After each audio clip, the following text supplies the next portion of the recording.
of China, about 240 miles southwest of Okinawa.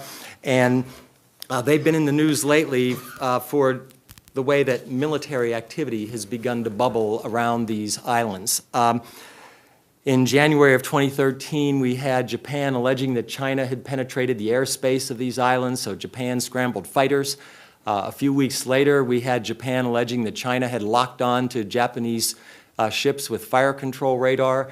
Just last week, we had reports of China depositing buoys in the water around these islands. So far, it's stayed manageable, but of course, when people begin to do these things, there's always the opportunity for inadvertent slips.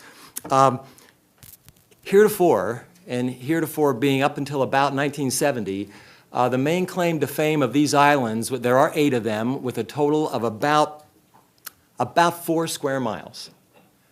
That's not a mistake, 4 square miles, 8 islands, that's generating all this interest. And in the 1800s, China's main use for the islands was to get some medicinal herbs. In this century, Japan's main use for the islands has been to lease them to a private businessman who's used them to get feathers and guano for business.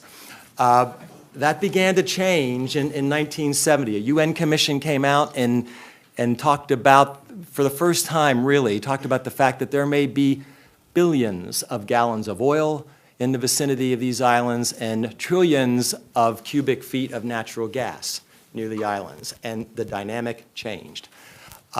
China in 1971 said that these have always been part of China, and then in 1972 the U.S. gave them back to Japan as part of the wind down from World War II. Today, very, very superficially, the claims of the islands are Japan says that this was no man's land, terra nullius, and in 1895 annexed these islands and have exercised a degree of sovereignty over them ever since. China makes some historical arguments of its own, says that these were part of Taiwan, and that Japan illegally seized Taiwan in 1895 as part of the Russian-Japanese War, and it was supposed to give these back when it gave Taiwan back after World War II, and never did. So you see the sort of the depth and the complexity of their respective arguments summarized here in about 20 seconds. There are papers and books that have been written in great depth on this.